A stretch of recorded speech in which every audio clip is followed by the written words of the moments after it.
Hello everyone and welcome to my channel. I wanted to talk to you about the de-aging technology and how it's evolved over the past, 5 years? No, wait, 10 years. They did some de-aging in X-Men The Last Stand that looks quite horrendous by today's standards, and that was 2006, so over 10 years ago. And this trend has really caught on, and I gotta say, I love it. I love de-aging.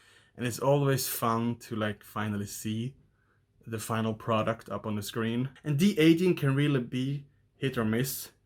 I really liked the way Michael Douglas looked in the first Ant-Man movie, and especially how Samuel L. Jackson looked in Captain Marvel.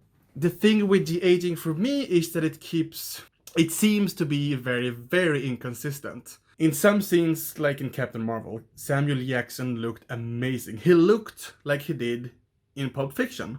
And in some scenes, you can totally see that it's CGI.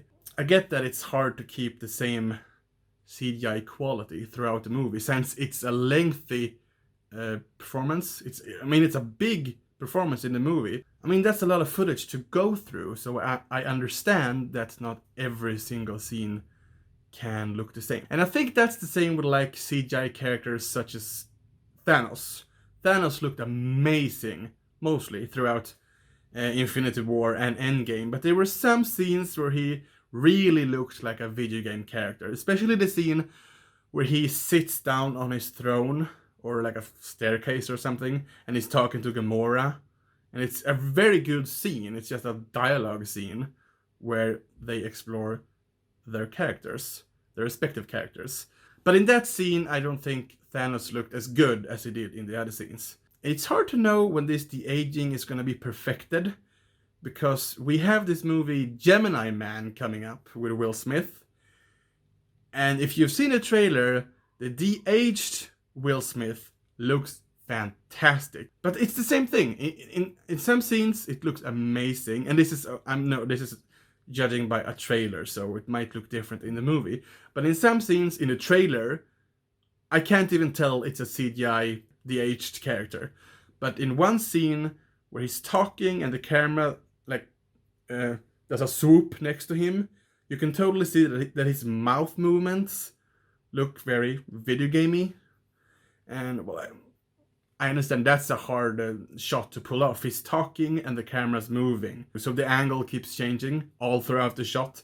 And I understand that has to be hard to animate and to de-age or whatever.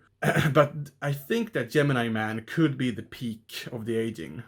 Until whatever comes next, of course. I think Gemini Man comes out this year, and in the same year we have the Irishman. And the de-aging in the Irishman has been talked about for a long time.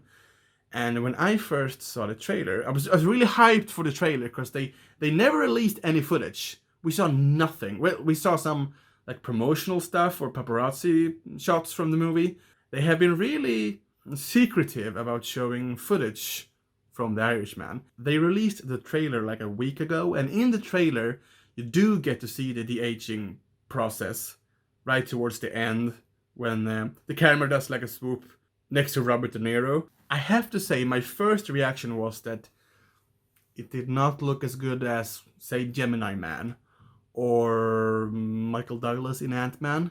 I saw the trailers a couple of more times, and I was like, something about the mouth movements and the wrinkles, or the lack of wrinkles on his face. But then I watched the trailer again on my tablet, and this is a 2K tablet. And I don't know if this is true or not, but for some reason when I saw the trailer on this tablet, it looked a whole lot better. It didn't look so fake anymore, so I actually don't remember if I watched the trailer on my phone first or on my TV, but I can imagine if it was on my phone that it looked worse. Well, this movie is gonna be released on Netflix and in select theaters, so it's probably gonna look much, much better. Well, on a big screen TV and a big cinema screen, of course. It's probably gonna look more realistic. I think they've spent a lot of money on this de-aging, and well, it's a Martin Scorsese production, and I think he's a bit of a perfectionist, or am I wrong about that? He really produces high quality stuff. I love his stuff. So I don't think he's gonna be satisfied by a half-assed product. Because he did Hugo, and Hugo had amazing CGI work, like the 3D stuff. That was really good. I didn't really like the movie, but the visuals and the special effects were amazing. But yeah, I think it's gonna be fine when the movie is released. I was surprised, however, though, that they didn't look as young, Pacino and Pesci and De Niro. They did not look as young as I thought they were gonna. I saw a video by this channel, I forget their name. And they did a reaction, and this one guy, he kind of had the same reaction I did, in that they didn't look as young as he thought they were gonna. He was expecting like Taxi Driver De Niro to show up and Serpico Pacino, and that's not really the case. They say that De Niro looks more like he did in Heat, like around 1995. Yeah, I can see that. I can see that. It's gonna be really fun to see The Irishman. It's gonna be a big treat to see if they have perfected the de-aging process or not. I think we're closing in on having like deceased actors pop up again on screen. I mean, the job they did on Grand Moff Tarkin, on Peter Cushing in Rogue One, that was fantastic. I wonder if we're actually gonna see people like Marlon Brando showing up in the MCU as one of the Eternals or something like that. It might happen. If you're able to revive deceased Hollywood celebrities, what kind of impact is that gonna have?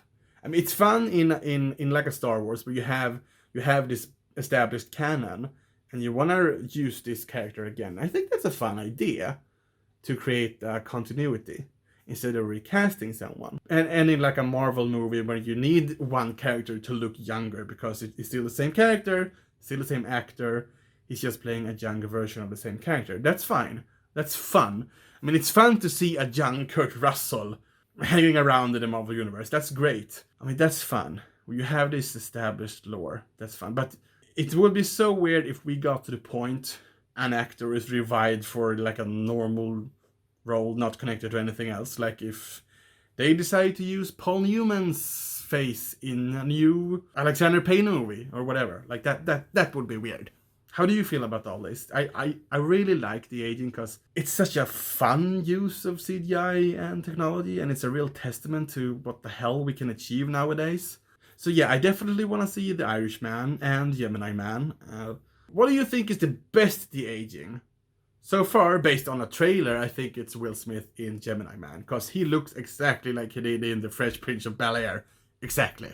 Let me know your thoughts down below. Thank you for watching. See you next time. Bye.